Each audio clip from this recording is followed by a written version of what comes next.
to the Pesky Report, a podcast for Red Sox fans.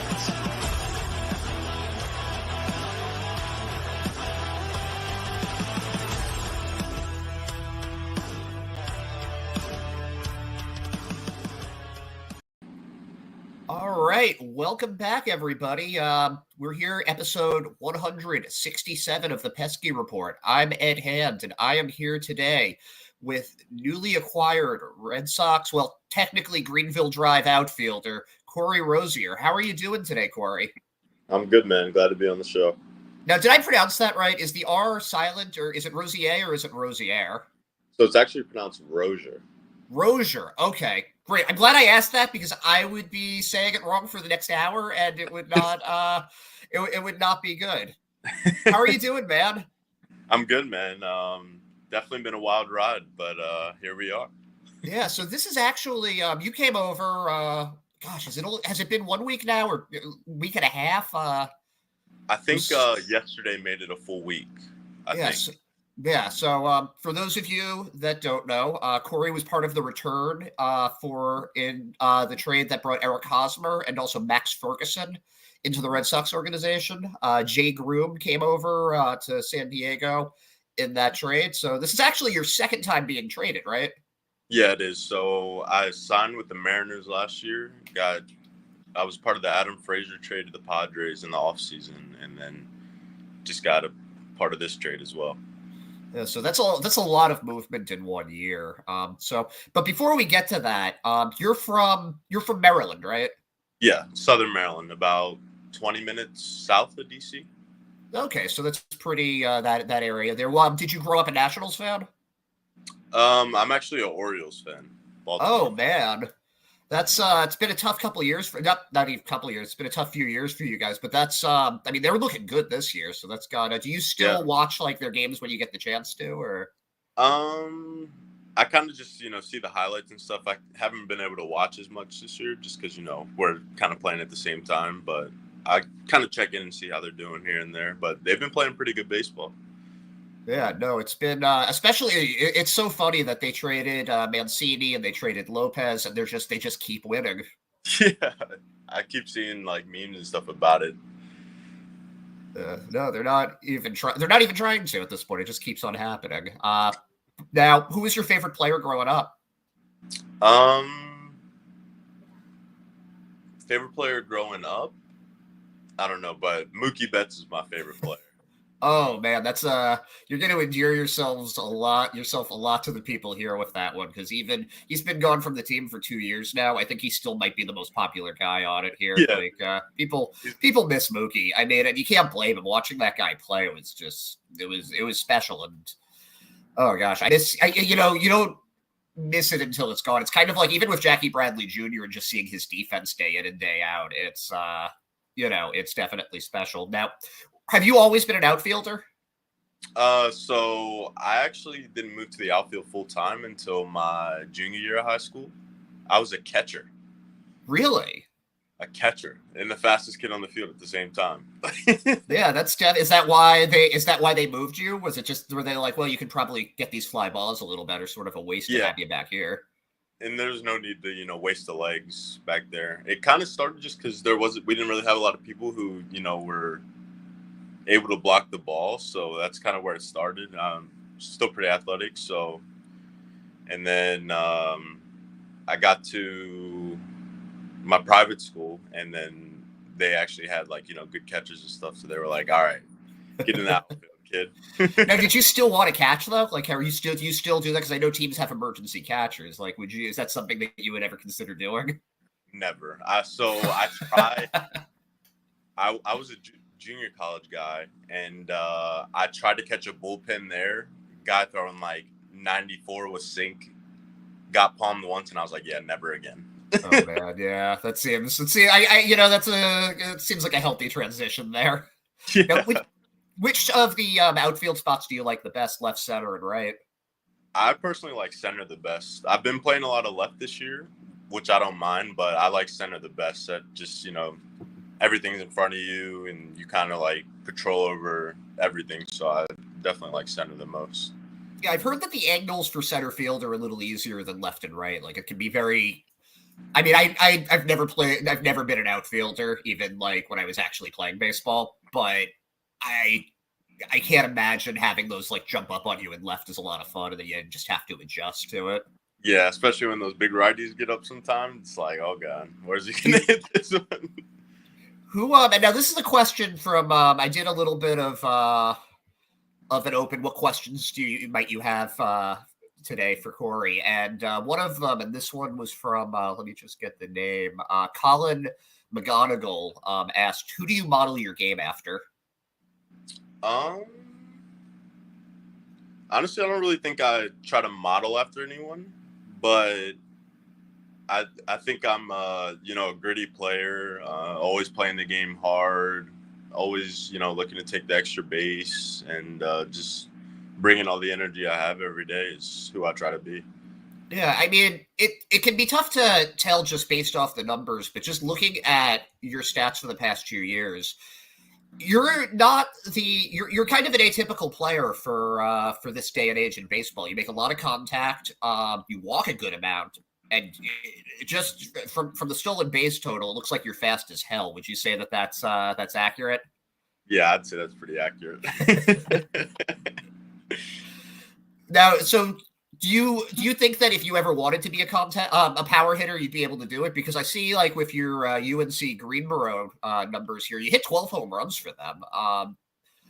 Do you like is power kind of something that it's just not something that you care about, or is it? I mean, not necessarily care about. That's not wording it the right way, but is it something that you're less interested in? I wouldn't say I'm less interested. I just don't think it's something that the type of player I am that I have to really, say, okay, I need to hit for power. I mean, like you said, the way that I play, high on base percentage and, getting on, stealing bases, scoring a lot of runs.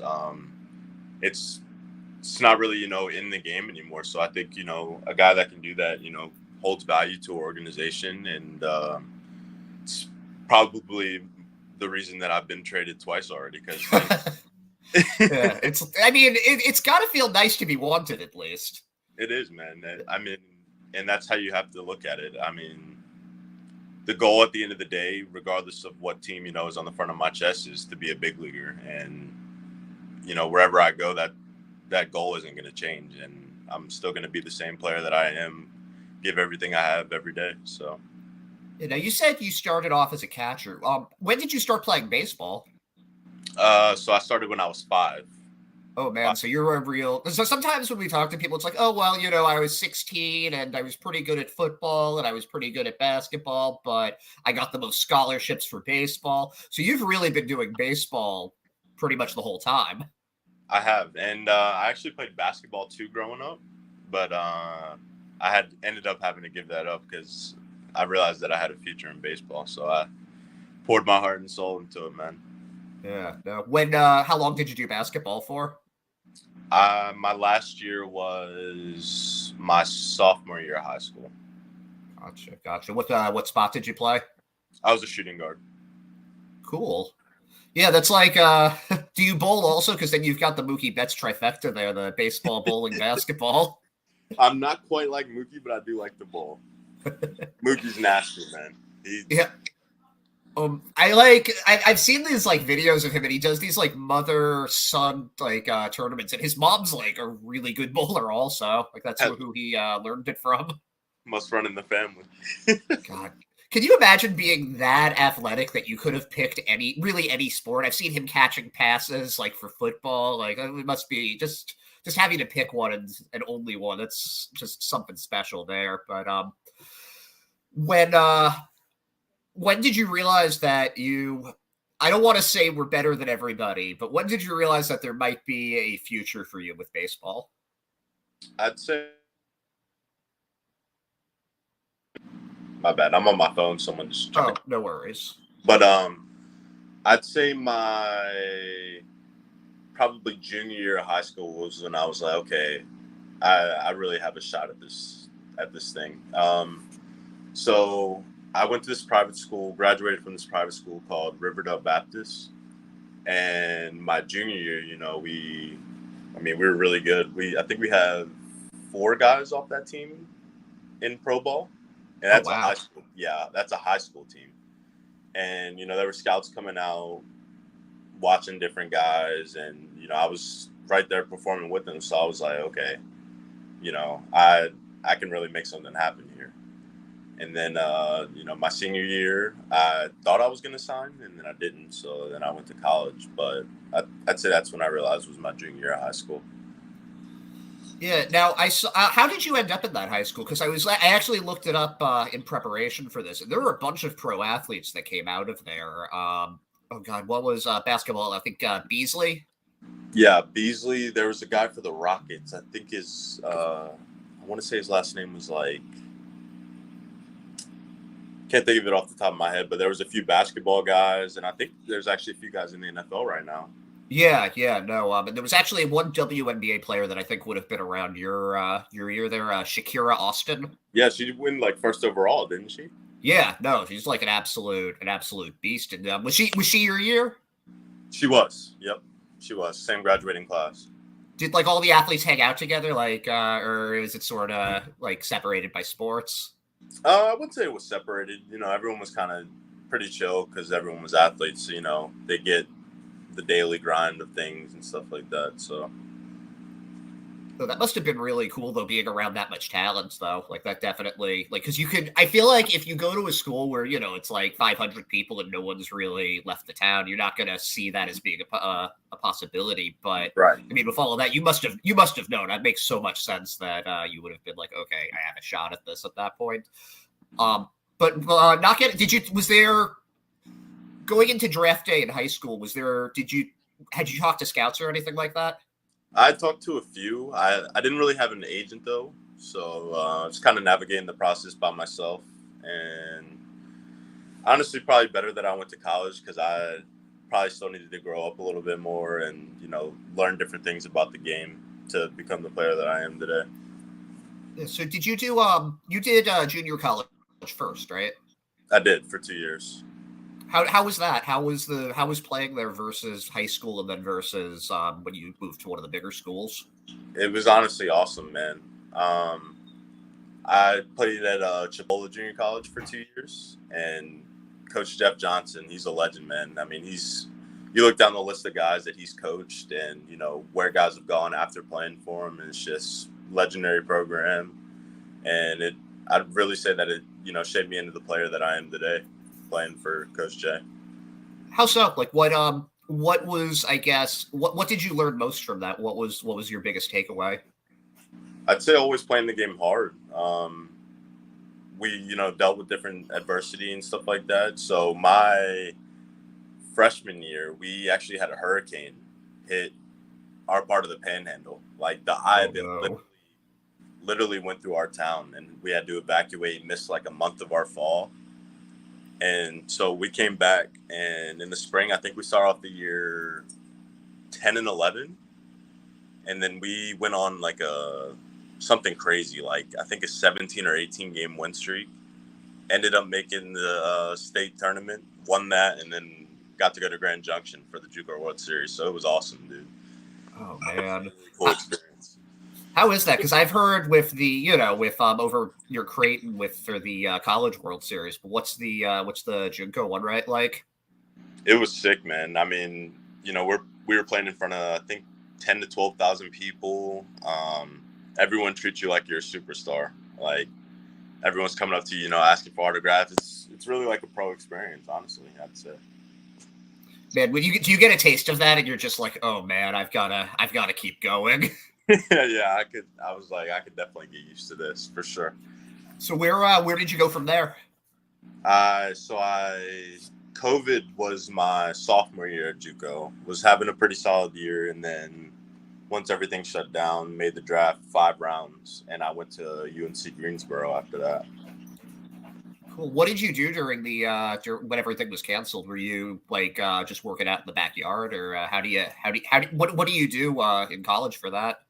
So, with everything being shut down, I wasn't able to go to a public gym. So I literally I had dumbbells from 15 to 30 pounds.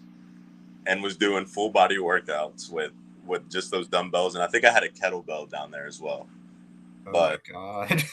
yeah, I mean, are you getting your swings in? Like, are you finding like a batting cage or something like I that? was, yeah. So there was a school that had a batting cage not too far from my house, and nobody was ever there. So me and my brother would, just pop over there, get some swings in, throw, run, keep staying ready. Does your brother play too? He did, but he doesn't play anymore. Gotcha. Older or younger? Younger. That's got to be good though, having someone that you can just work out with, though. For sure, no doubt. There was somebody who's actually on your team now that we were talking to a few weeks ago. Brendan Salucci was saying that he did like a men's league during the shutdown, and he ended up getting to play shortstop a bit there, which to me is like, wait a minute, you were left-handed and playing shortstop? I was just about to say that. That's hilarious. Yeah, like, but that's got to be fun going there. It's like, I feel like that must be like being like a high schooler playing with a bunch of first graders. Yeah. But so you went to UNC. How was it there? Is that close to where Greenville is? I think the SoCon tournament is actually at the Greenville Drive Field. Oh wow. Mm-hmm. So then you were kind of familiar with the area then before you came. So they only took 4 teams last year, just the year after COVID, and so we didn't. I think we finished 5th and make it, but they won the SoCon tournament this year. Oh wow, are you still pretty close with like people from the team there? Oh yeah, I am for sure. I have a few really close friends. Me and this kid Daniel Serta, we actually transferred from JUCO to UNCG together, and still roomed and stuff. And then super close with the head coach. We talk on a pretty frequent basis, and a few other close friends there too. That's awesome. I got to imagine like the camaraderie there lasts a long time. Oh, no doubt. I mean, you guys are in it together, so grinding every day, and you form bonds for life, honestly. Yeah, and I mean, especially if you're transferring with them and going through a year like COVID. Yeah, right. No, that's awesome. Now, what did you study while you were there? So when I was in junior college, I got my AA in business, and then I switched over to economics for my bachelor's. Oh wow! So that's just not easy. What if you weren't a baseball player? What do you think you'd be doing? Honestly. Yeah, baseball player. If I wasn't a baseball player, I would be a baseball player. Yeah, so you just you must really love it out there then. How when you're playing the outfield and you're tracking fly balls all day and everything like that, there's been a lot of talk on Red Sox Twitter with Jarren Duran. And he moved there from second base when he was pretty quickly after he got drafted. And it seems, I think the general consensus has just been that he's not a natural outfielder out there. Is there really such a thing as a natural outfielder? Or do you think it's something that people have to kind of learn how to do and it just looks natural because you've done it so much after a while? I'd probably say it's the, attention to detail, and BP, really, trying to power shag and kind of gauge what your range is. And I'd say another really hard thing is I've heard a lot of outfielders talk about this actually, is staying locked in for every pitch can be, kind of hard sometimes, honestly. Especially if there's not many hits, going in the gaps or anything, or no balls really being hit to you. It's very easy to get, lackadaisical and then a ball finally does get hit to you and you're not ready for it. So I'd say that's probably one of the biggest challenges of the outfield is being engaged and locked in for every pitch so you don't take any off. What do you do to focus there? Because I would just imagine, I don't know how it is in North Carolina right now, but we were up in Boston. We just had this massive heat wave, like 100 degrees most days. I can't imagine just having to stand out there in the outfield in between pitches, just waiting for it. How do you focus? How do you stay locked in? So in between pitches, I try to, get my glove off my hand and try to find a target around the park to focus on. So when you disengage from it, like for that little bit amount of time. And with the pitch clock, I feel like it makes it easier to, have that little bit of time in between, and then, it's glove on and then into my prep position. So I feel like that helps me stay locked in and engaged, just because I'm getting my mind off of it for a few seconds, and then it's like, okay, now we lock back in. Popping back into it. No, that makes a lot of sense. I see a lot of, at least in AAA, I'll see a lot of players with like notes in their back pocket. Is that just for like shifts and when like a batter comes up, okay, I'm moving here, because they tend to hit it? Most of the time, yeah. They have different hitters have different tendencies and things like that, and they'll make cards and stuff for different positioning. Gotcha. How much time do you spend studying those, or is it just like in game that you'll just look at it? Yeah, so I wouldn't say I spend too much time on it, but I'll, glance at, okay, this guy tends to hit the ball there, and then have an idea in the back of my head, maybe take a few steps a certain way to put myself in a better position to make a catch. Do you have any like one catch that you think back and you were like, man, that was the best catch I've ever made. I'm never going to top that. Granted, you're pretty early in your career, so it's very possible that you will, but do you have any that you think back to that are just like, man, I robbed that guy? So I actually have one from college that was one of those situations. What happened? I think this kid actually just signed. Sonny DiChiara. He went to Samford and then I think grad transferred to Auburn. I think he got picked up this year by the Angels. Oh, good for him. But we went down to their place last year in school, and I'd already hit 2 home runs on the weekend. And he hits one super high. I go back, jump up, rob it. And on the stream, you can literally see him go double palms up. Like, so that was pretty cool to see. That sounds like a meme, honestly. That sounds like you have like his face before and then his face after. That's gotta feel so good though, getting to do that. Now, after you got drafted 12th round by Seattle. What was the draft like last year for that? It was honestly interesting, man. Definitely. I don't really know how to put into words. Hold on, let me think for a second. So after the year I had at UNCG, I expected to, a lot of the things that I heard and things that I was told were different than how it worked out, which I don't mind. I just wanted to go play, but. Yeah. What were you told? I was just expecting a higher round. Saying rounds 4 to 8, but the MLB draft is so confusing sometimes with sorry, hang on one second. No problem. I tried to keep my dog out for this. She insists. She was clawing on it while I was waiting for you to come in, and now that she's here, she wants to leave. So, it is what it is. The MLB draft is just so weird, though. I feel like the first, there's like a lot of picks are made because you're trying to save money on later picks, right? Because so you can offer more money to guys that might not sign there, and it just seems like. I guess in my head, it makes more sense. Like it should just be like the best talent, and you everybody has a set amount that they get for that round, and you're not trying to kind of BS your way around it. But I'm not the person making the rules for that. But you got taken 12th round. What's that? Is it like they just give you a phone call, or are you at like a facility for it? So I was at home with my family, and we were actually watching the live updates on the picks that were taken, and we saw my name pop up. So obviously, we celebrated that. But wait, so you saw your name pop up before somebody actually reached out to you to tell you? Oh yeah, for sure, for sure. That is not what I would have expected. Well, wait till you hear how I found out about this trade. Oh man, like.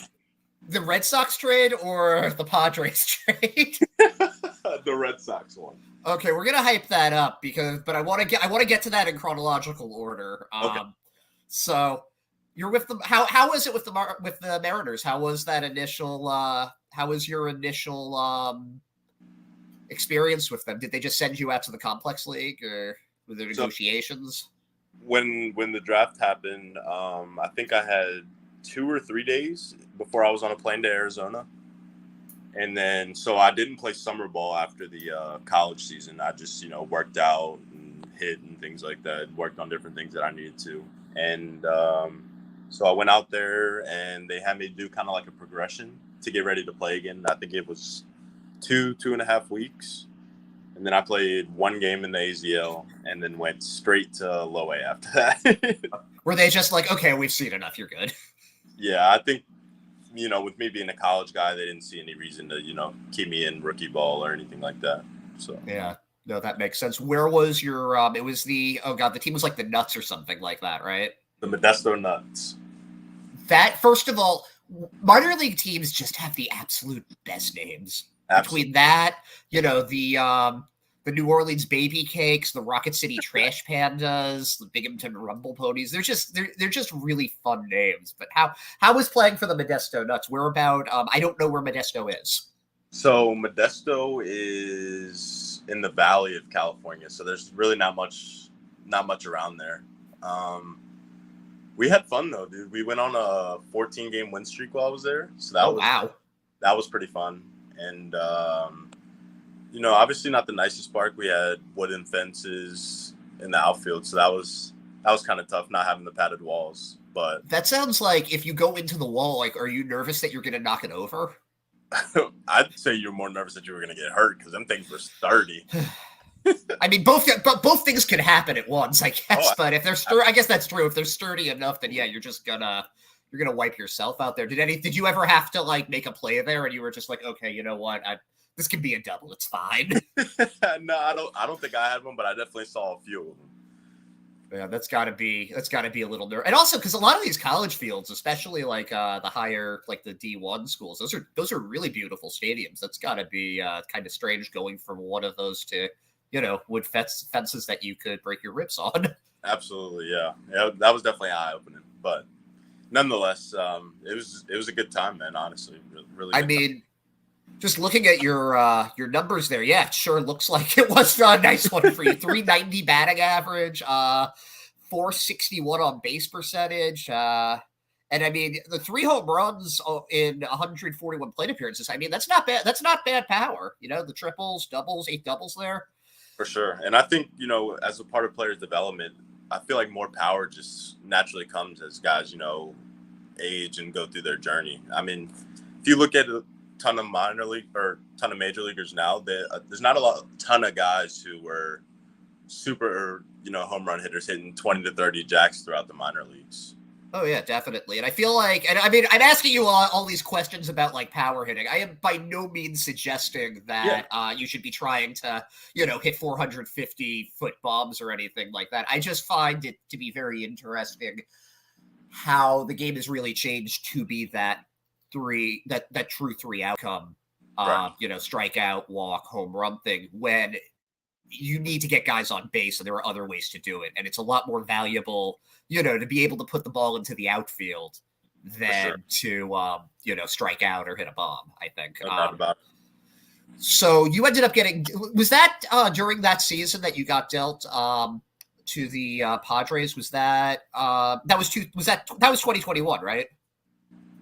Yes, that was 2021. So I played from the draft to the end of the season with the Mariners, and then actually went to strength camp with the Mariners. And then about a week or 2 after strength camp was when the trade happened.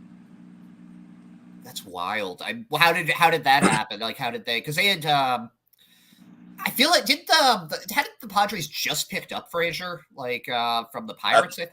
I think they did earlier that year. They picked him. That's so much movement. So how did they tell you about that with the Mariners to the Padres? So I was actually about to go in for a workout that morning, and I saw a call from Seattle, Washington, and I was like, huh. And I picked it up, and sure enough, they said, hey, just wanted to let you know you've been traded for Adam Frazier. It's a pleasure to have you, and super easy transition. People in the Mariners organization, they were really nice and helped the transition go super smooth. That's good. So you'd say that's a good organization there, the Mariners? Yes, I definitely think so. So you go to the Padres. Is there a lot of? Did you notice a big difference at that level? What do you mean?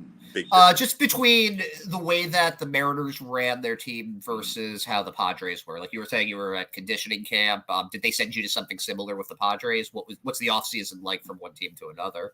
So I went to that strength for 6 weeks with the Mariners. Went back to where I was training, and then had to go right back. They literally share a complex together. The Mariners and the Padres.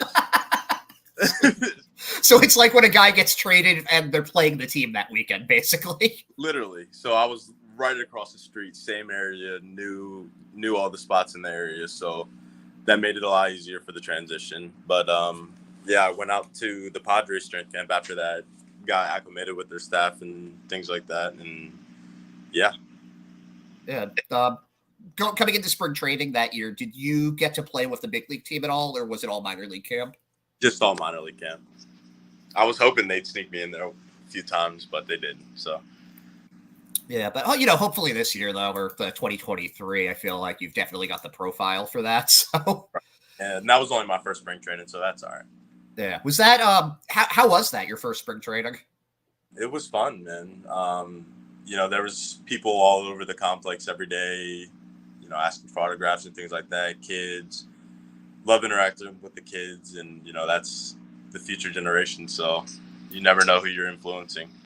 I gotta tell you, looking at your Twitter account prior to this, just like in preparation, there were a bunch of pictures of you just like signing autographs for kids, and you look so happy doing it. Is that is that one of your favorite parts of it?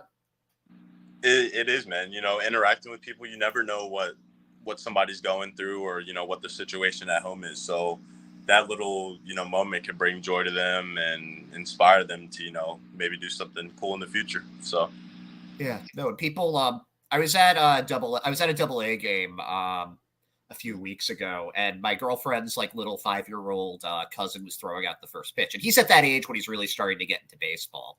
Right. And he wants to be a catcher. So he's like 5, and he like always just wants to put the catching gear on, and he like will ask other people to put the catching gear on and like that kind of thing. So I've the catcher for them, who I just got brought up to AAA's name's Colt Cottom, and I had spoken to him a bit. Super nice guy. And I asked him before the game, like, hey, would you mind like taking a picture with Cody? And he was like, oh yeah, sure, no problem. And he throws out the first pitch, and he's gonna go and take the picture with him, and he was too shy to actually do it. He just like he sees the guy in like the catching gear and just like was like, no, I'm okay. But Cole was really cool about it and signed a baseball card for him. And it's so funny because he didn't actually end up doing it, but he still talks about it. He's still talking about it now. And like I know one of the my co-host, his kid got like to take a picture with Brendan Salucci. We went out to a game in the Hudson Valley, and after that, he's like 9 and like pitching and all that stuff, and he's still talking about it too. Like the impact of even like, I'm not going to say like even a minor leaguer, but like a pro player has with a kid is so. It really does make that impact, and like I don't know, like that's really cool that that's something that you get to do. For sure, man. From day to day, even if it's just something small, saying, hey, or what's up to someone, you just never know how far that can go for people. Oh yeah, no, kids, they don't forget that. I remember I remember everything about the first game that I went to still, at a lot of games when I was a kid. So you played for Fort Wayne beginning of this year. How is that Texas? No, that's the Midwest League, Indiana. Oh, okay. Oh, no, I was thinking of Fort Worth. Okay, so you were out in Indiana, and it looks like a lot more of the same there. You hit a few more home runs, stole a lot of 33 stolen bases there. That's a lot of steals. How that was high A. Did you find the competition from high A to low A to be very different? It was definitely a step up, to be honest, and especially in those first couple weeks, or maybe even the first couple months of the season. It was cold, man. Really cold, down in the 30s, 40s a lot. Literally, you would try to, blow into your hands to warm them up, and they were just didn't help. So it was a learning experience, really. I don't know if you could see the breakdown, but I kind of struggled through April, picked it up a little in May, and then June was a good month. What was it? Just the weather getting warmer? Was it just getting more used to the pitches? What I'd would you say a little say? bit there was a little bit of a learning curve that I had to go through, and then I needed to work on my swing a little more, and kind of found something I like and took it and ran with it. That definitely seems like it worked there. So now let's get to last week. What happened? What happened with that trade? How did you find out that you were going to be switching organizations for the second time in 1 year? Right. So I go in for the day, going through my daily routine and things like that. We came off the field from BP, I think it was, and I was, just chilling on Instagram, and I see someone comment, "Welcome to Boston." Before I had heard anything else, I just said, "Welcome to Boston." Now, does your brain immediately go to, "Oh no, I've been," or maybe not, "Oh no," but as, "Oh, I've been traded," or was it like, "What the heck reference is this?" So I think my initial thought was, did I just get traded? and and a few minutes go by, and our manager came in and grabbed me and Fergie, and he goes, "Yeah, it's official. You guys will not be in the lineup tonight, and you're a Boston Red Sox now." I mean, how's that feel when that happens? You're flying, halfway across the country and a different organization. I'd say it's a whirlwind of emotions, really. There's a little bit of excitement, like we talked about. It shows that teams want you and things like that. But you do form, different relationships and have different friends that were there. So it's a little sad at the same time, saying bye to everyone and things like that. But the opportunity is there for the taking. So it's all exciting at the same time. Yeah, the outfield depth for the Red Sox organization right now. That's a big reason why they wanted you there. It's not, at the top level there are some very good players, but you're right. It's absolutely yours for the taking right now. Now, were you friends with Max Ferguson before the deal? I was. Yep. Yes, sir. So at least you have a buddy coming with you. Right. Yeah, you get someone who kind of knows where you've been and has done the same thing, so it makes it a little easier. And I mean, going to Greenville, that must have been kind of like you're somewhat familiar with the area, right? Honestly, not too familiar with this specific area. So this is a little new, but it's been really cool, man, to be honest. Yeah, how's it how's acclimating to it been? It's been good. So I actually came and joined the team. They were on the road in Rome last week, which it was hotter than I don't even know. Last week out there, I was like, little bit of an adjustment to that heat, but it wasn't too bad. But Greenville's sick, man. The facilities are top notch, good crowds, so that's exciting. I think Greenville's actually one of the only teams out beats Fort Wayne in attendance. Really? So I think Greenville's second in high attendance, and then Fort Wayne was third, I believe. Oh wow! So you keep getting to play at least you get to be popular. You're right. in front of a crowd the whole time, and that's gotta make it a lot more fun to have all those people cheering. It does, man. That energy is honestly uncomparable to anything else. Yeah, it's that's a stadium that I haven't gotten to go to yet, but I have some friends that live down there, and it's a nice stadium. I like it's fun watching it too because you have the hotel there, and I'm always waiting to see if someone's going to break a window with it or something. For sure, I hear you.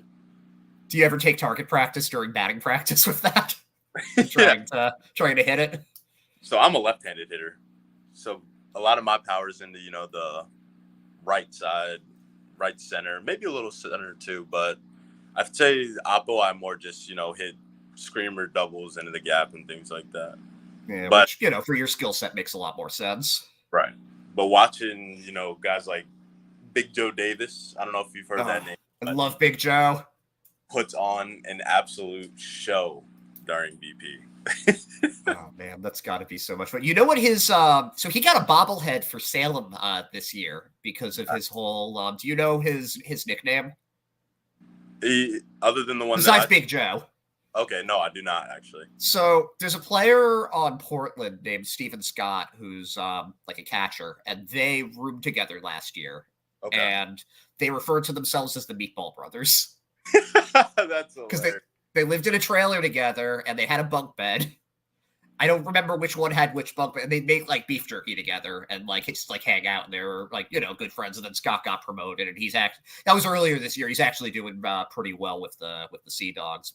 But I just love the Meatball Brothers. I was really hoping they'd move every level together, but hopefully they get reunited. But that's actually leads into my next question, because there's been a ton of movement with Greenville lately. You and Ferguson coming there, but then also this week, Marcelo Meyer, who's the top prospect in the organization and one of the top prospects in baseball, as well as Blaze Jordan, who's been pretty hyped and hit 2 home runs his first game there. There's a ton of movement going on. What's your impression of that lineup, Ben?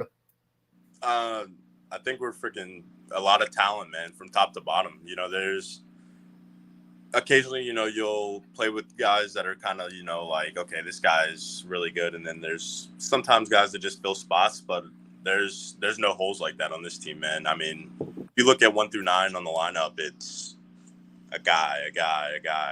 So what's the word? It's pretty cool to see, man.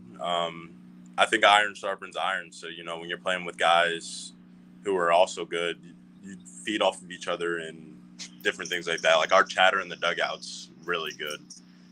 Guys come back from their at-bats and, kind of give different things that they see, and I think that helps hitting. Yeah, no, I would imagine. And it's not even just one type of hitter there, too. It's not like a bunch of like fast guys or a bunch of guys that with a ton of power. It's kind of a nice variety. Like you've got Nick York there, who's looks like he can just wake up and hit like 3 doubles out of bed, and like Nico Cavadas with just absolutely destroying the minor league pitching this year. Yeah. Big Joe Davis. It's just even like Matthew Lugo, I feel like is kind of getting lost in a lot of this, but he's a good player too. That's got to be a lot of fun playing on a team like that. It is, man. And we honestly have a really good group of guys, so it makes it really fun. Yeah. Have you gotten a sense of what the Red Sox organization is all about yet? Like what did they do, like some kind of like an introduction for you, or was it just kind of like, okay, you're with the team? Like, was there or an orientation for you? There was no really like orientation like that, but I mean, the guys have been really helpful about, just kind of telling me different things about the organization and helping me get acclimated. But I wouldn't say I really, like, know what we're all about yet. It's only, it's only been close to a week. So yeah, I'll get a sense of it here pretty soon. Yeah, and I feel like being around that much talent has got to be at least a positive when you first come in. Are you like did they set you up with like an apartment or something like that, or are you in a hotel right now? Like, what's the living situation like? So I actually just moved into my apartment yesterday. Oh, that's cool. How do you like it? They're awesome, man. I mean, this is, I'd say, pretty top notch for apartments. They're super nice. Are you rooming with Ferguson? No, I'm with Lugo, actually, Matthew Lugo. Oh yeah, yeah.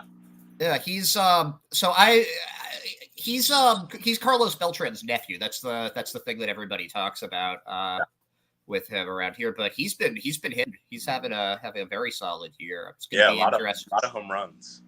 It's going to be really interesting to see, like, with what the Portland roster next year is going to look like, because AA is like oh my god, if the Sea Dogs have another stadium like that where people are just it's hard to get tickets.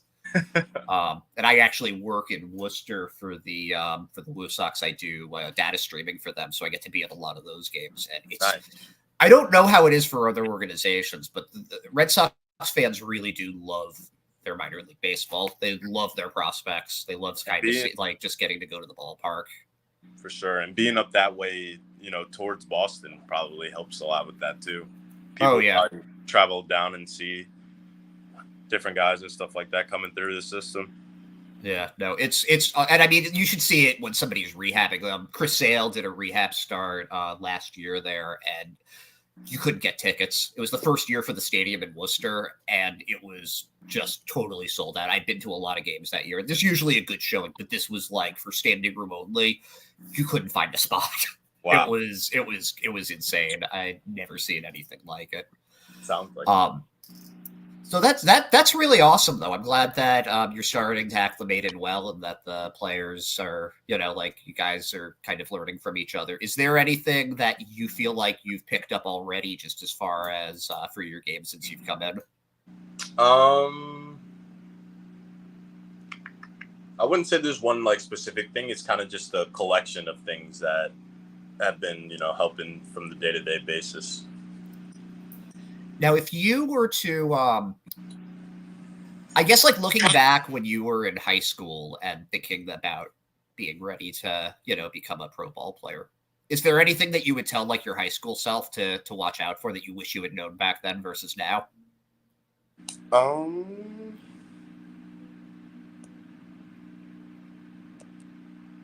I don't know if there's one specific thing, but I feel like there's different things that I learned like throughout college that I'm trying to think.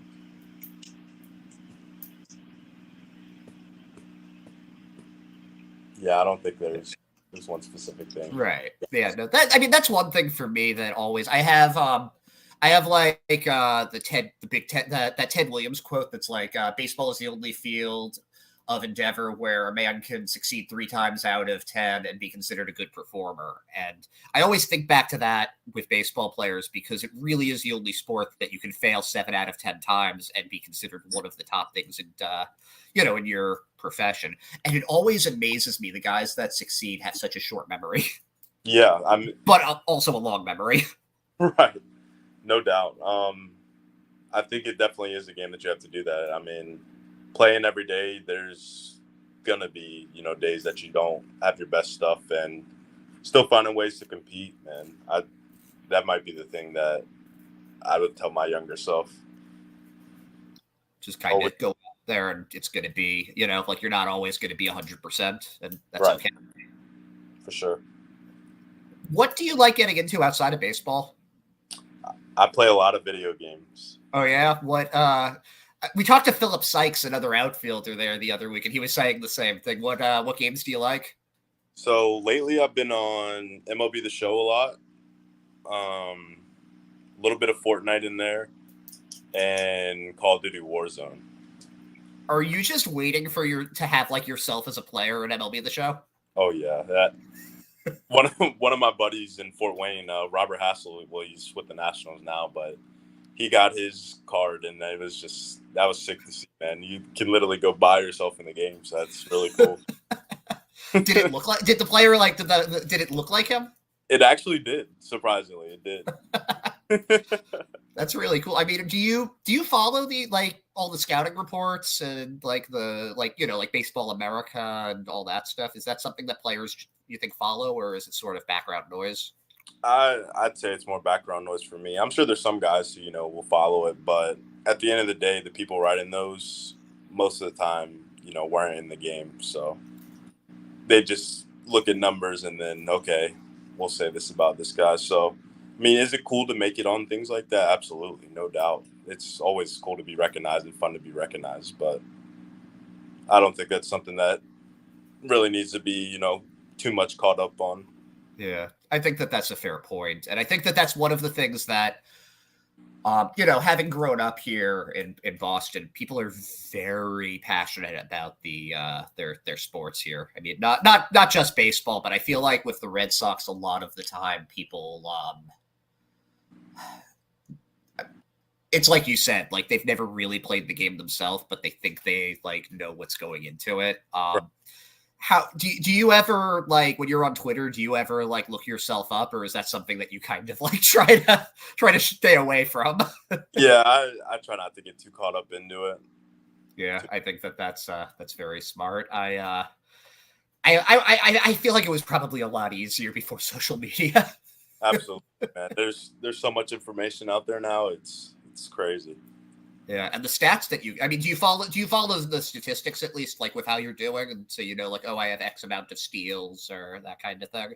Occasionally I'll, peek just to, kind of get an idea or see where I'm at. But at at the end of the day, it's chasing stats will, I feel like, be the death of you, man. I mean, Yeah. you can literally do everything right and go 0 for 4 and then get 3 blue hits the next day. So, I mean, stats are kind of iffy. Everyone wants to have good stats, but there's different processes and different things that factor into that. So stats aren't always the end all be all. So Yeah. I think that's I think from your standpoint, that's you really have to have that attitude. But I think that's something that I kind of wish fans would understand a little bit better right, as well, just because, and also it's like, people are going to go through slumps, and, sometimes it's just like a little mechanical adjustment. Sometimes it's just bad luck. You hit the ball 110 miles an hour right at a guy. right out of What are guy. you going to do? Can't do anything. Yeah. Or, like Nolan Arenado's the other team's third baseman, and he just robs every single thing that gets hit in his area. Like, Yeah. stuff like that's going to happen. Or you're up against, it's Justin Verlander pitching. What are you going to do? Just got to tip your cap sometimes, man. Yeah. No, and that's just move past it. And I think that's such an important thing to recognize. Absolutely. So just let me see. I just want to make sure I get to all of the fan questions that I had here.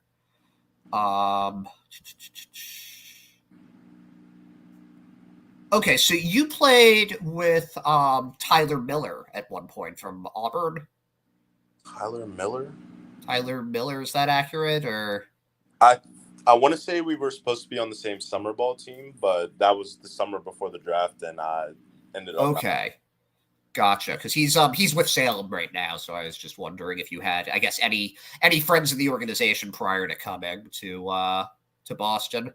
Yeah, no, I don't think so. So there's one kid on this team though, Maceo Campbell. Oh yeah, he's the reliever. Yeah, he just came up from Salem, I believe. Yeah. And he's actually from the same area that I'm from and knows a lot of people that I know. So that's cool. Yeah, it's been cool to get to know him and have someone that's kind of familiar with, where I'm from and things like that. Yeah. No, I think he was a non-drafted free agent, if I remember correctly. COVID year, I believe. Yeah, which like there were a bunch of guys in the organization after that this year. Like in Double A, we talked to this guy Brian Van Bell, who was another JUCO guy like you, who was part of that whole year. The COVID year must have been just such a mess for the draft. Yeah, for sure. 5 rounds and then the overload of players in the following years. It's crazy. Yeah. I mean, when you found out that they were going from like a 40-man draft to a 20-man draft, was that something that affected you at all? Were you like a little more nervous about your chances?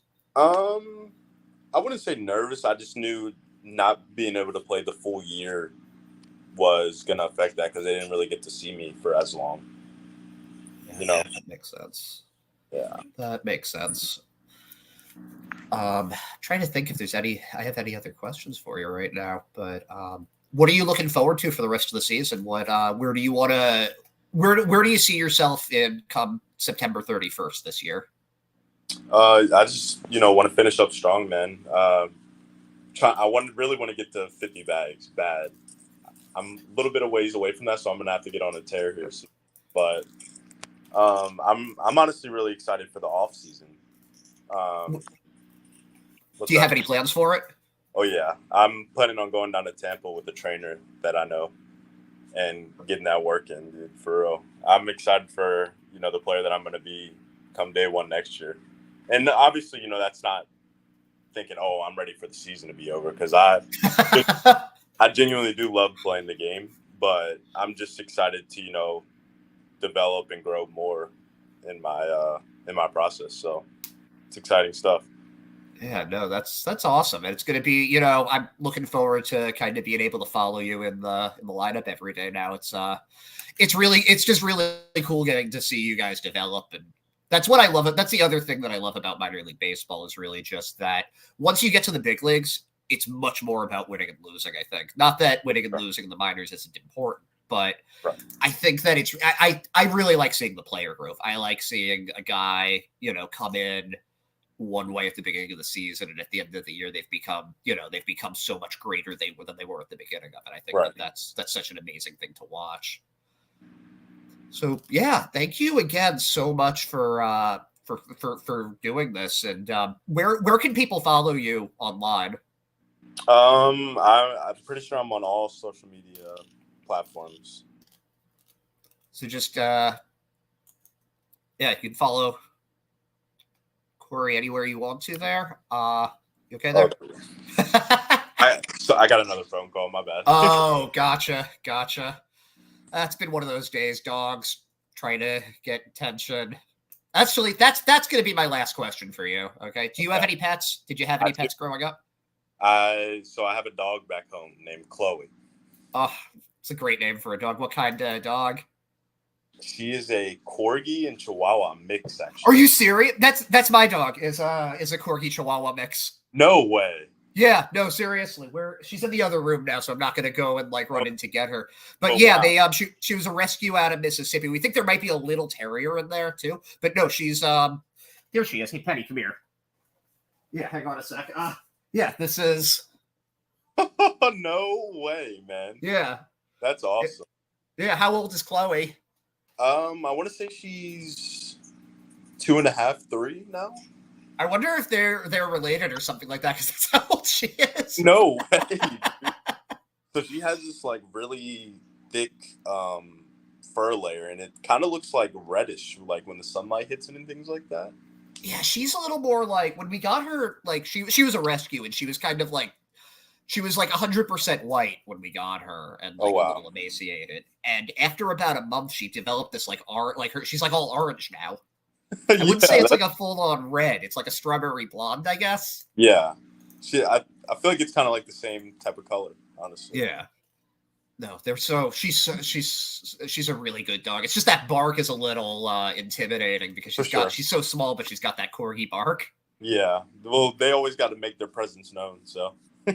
Oh yeah. Does she do that thing when I live in an apartment, and if there are people outside, she tries to get to them as quickly as she can, and just starts screaming through the door. She does do that. If she sees someone, kind of walk past, she's up in them, barking, but she's a good dog too, though. Yeah. Did you grow up with dogs? I did. So we had another. Can you hear me? Yeah. Okay. So we had another Chihuahua named Cosmo. Oh, that's another good name. I like that. Cosmo and Cleo. Those are really good corgi names. One sec. Give me one sec. Yeah, no problem.